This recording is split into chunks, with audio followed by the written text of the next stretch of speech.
হুসাইনকে বলছেন, না হুসাইন, আজকে তোমাকে সময় দেওয়া হবে না।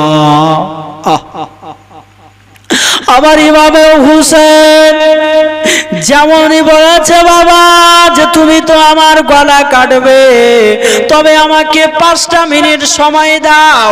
আমার মায়ের নামাজ কাজা নাই, আমার ভাইয়ের নামাজ কাজা নাই, আমার বাবার নামাজ কাজা নাই, আমার দাদার নামাজ কাজা নাই। আমি হুসাইন লাল কালি আমি সাদা খাতাতে চালাতে চাই না, আমাকে 5টা মিনিট নামাজের সময় দাও।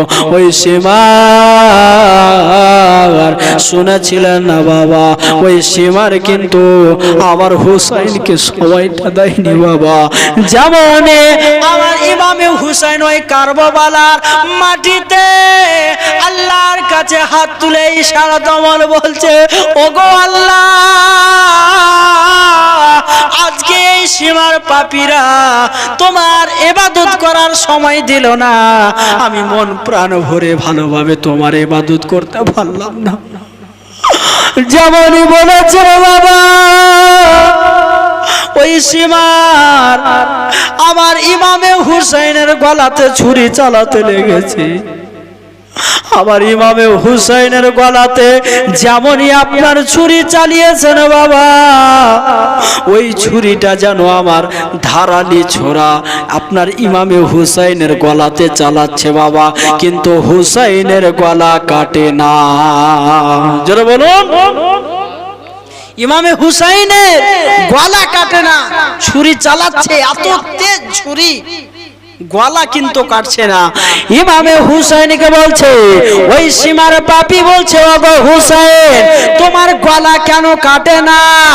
বলছে, ওরে সীমার পাপী, তুই যেই জায়গাতে ছুরি চালাচ্ছিস সেই জায়গাতে যদি কাল কিয়ামত হওয়া পর্যন্ত ছুরি চালাস, তবুও ওই জায়গা কাটতে পারবি না।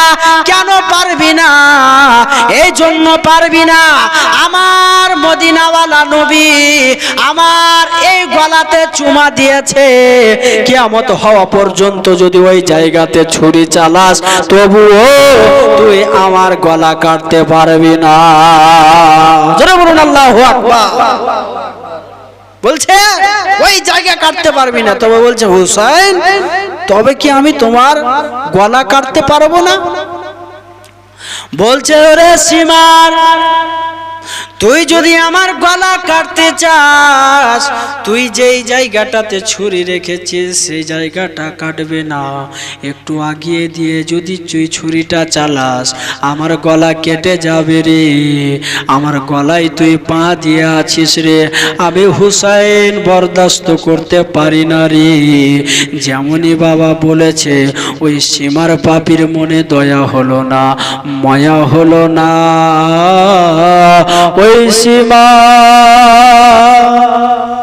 আবার হুসাইনের গলাতে যেমনই একটু হটিয়ে বাবা ছুরি খান চালিয়েছে বাবা, আমার ইমামে হুসাইনের গলা যেন কেটে গেছে। সকলে পড়ুন, ইন্না লিল্লাহি ওয়া ইন্না ইলাইহি রাজিউন।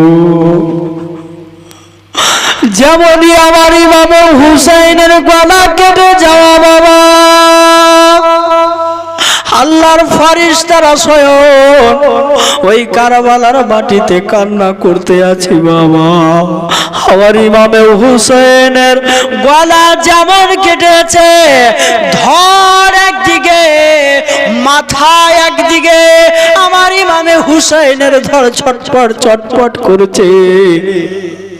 হায়রে হুসাইন, আমার ইমামে হুসাইনের গলা একদিকে, মাথা একদিকে বাবা, আর ওই সীমার পাপীর মনে কোনো দয়া হলো না, মায়া হলো না। আমার ইমামে হুসাইনের ওই খুন যেন আপনার কারবালার মাটিটা লাল হয়ে গেল। ওই খুনে, আমার ইমামে হুসাইনের খুনে কারবালার মাটি লাল হয়ে গেল। স্বয়ং আল্লাহ রব্বুল আলামিন এই যে আমরা বৃষ্টি পেয়েছি, এই বৃষ্টিটা এখন পানি রূপে দেখতে পাচ্ছি। যখন হুসাইনের গলাকে আপনার ধড়কে আলাদা করেছিল, আল্লাহ রব্বুল আলামিন আসমান থেকে খুনের বৃষ্টি নাজিল করেছিল। কারবালার কথা শুনে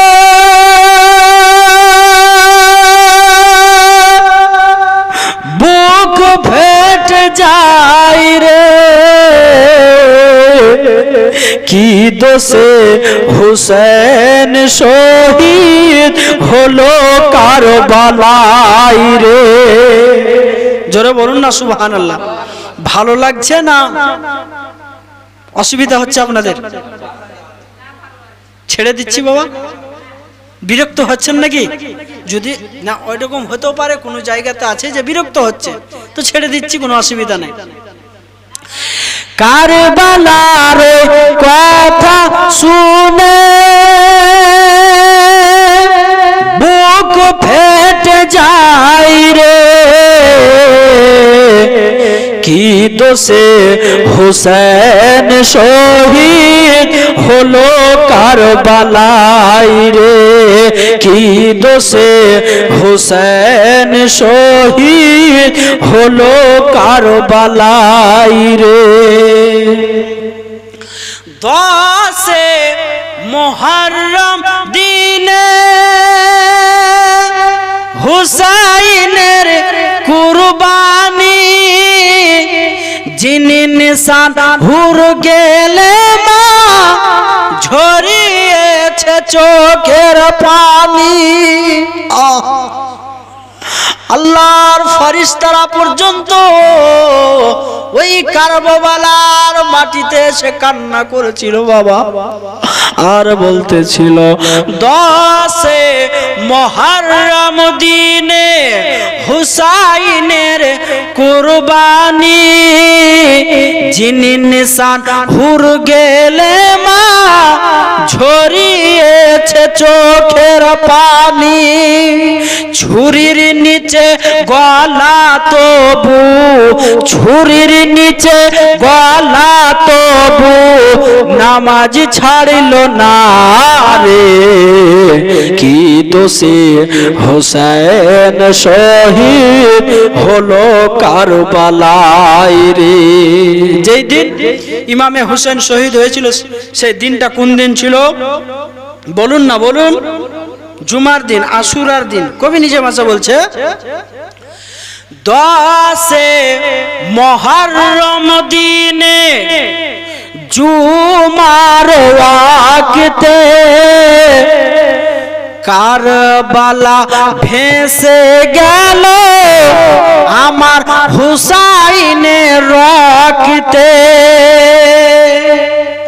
10 মুহররম দিনে জুমার ওয়াক্তে কারবালা ভেসে গেল আমার হুসাইনের রক্তে।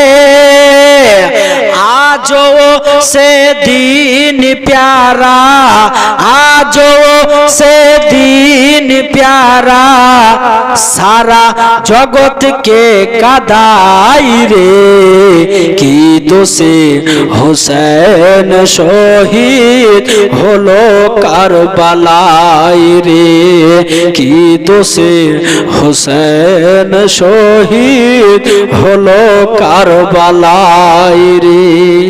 কি ইমামে হুসেন, এই ইমামে হুসেন, যে ইমামে হুসেন আপনার লড়াইয়ের জন্য যায়নি, যুদ্ধের জন্য যায়নি, আরো সকলকে জানিয়ে দিতে চেয়েছিল যে তোমরা একত্রিত হয়ে যাও, আমার ইমামে হুসেনের হাতে হাত দিয়ে বাইত হয়ে যাও, কিন্তু সেই সীমার পাপীরা মেনেছিল না।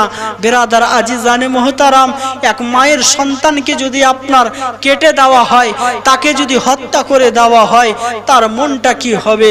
বেরাদার আজিজানে মোহতারাম, বাড়িতে সন্তানেরা আছে, আপনার ছোট ছোট বাচ্চারা আছে, তারা কি করে বরদাস্ত করবে?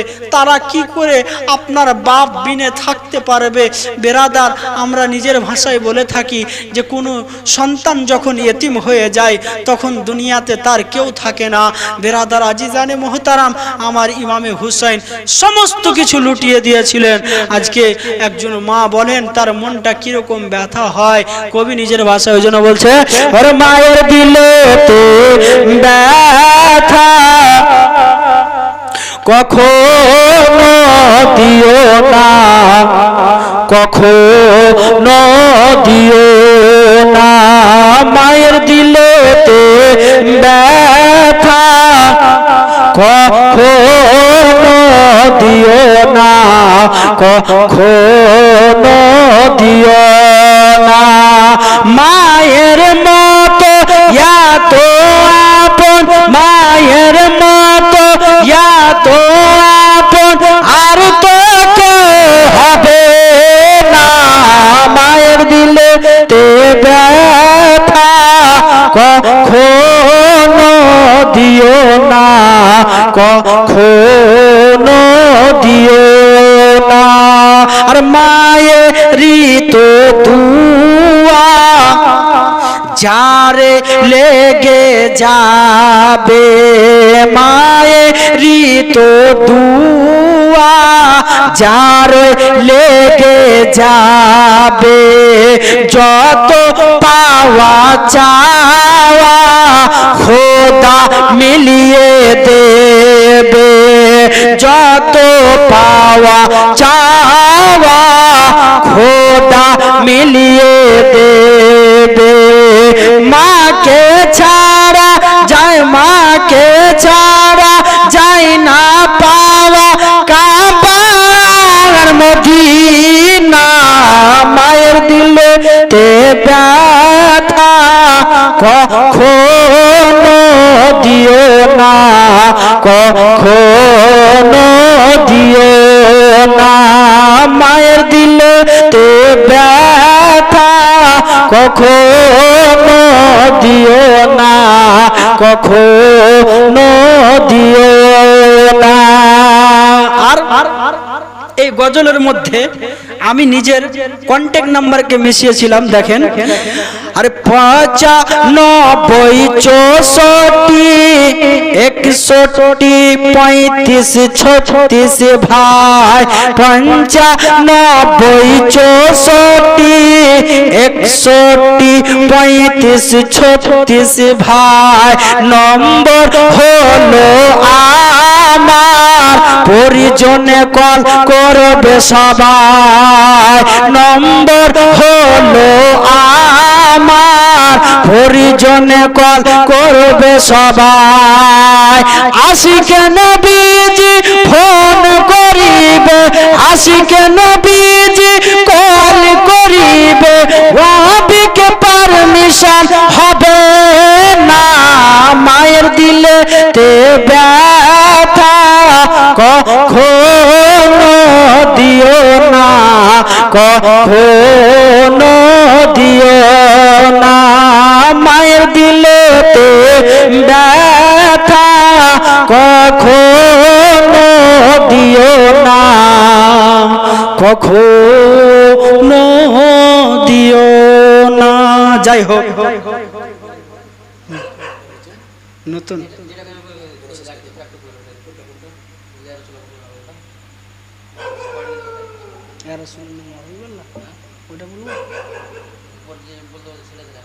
আচ্ছা আচ্ছা, আমার সঙ্গে সঙ্গে বলেন, ইয়া রাসূলুল্লাহ ইয়া হাবিবাল্লাহ, ইয়া রাসূলুল্লাহ ইয়া হাবিবাল্লাহ, পাই যদি নবী গো আপনার দিদার, পাই যদি নবী গো আপনার দিদার, মরণের বেদনা হবে না যে আমার, ইয়া রাসূলুল্লাহ ইয়া হাবিবাল্লাহ ইয়া রাসূলাল্লাহ ইয়া হাবিবাল্লাহ ওগো মরে যাওয়ার পরে রাখিবে না ঘরে ওগো মরে যাওয়ার পরে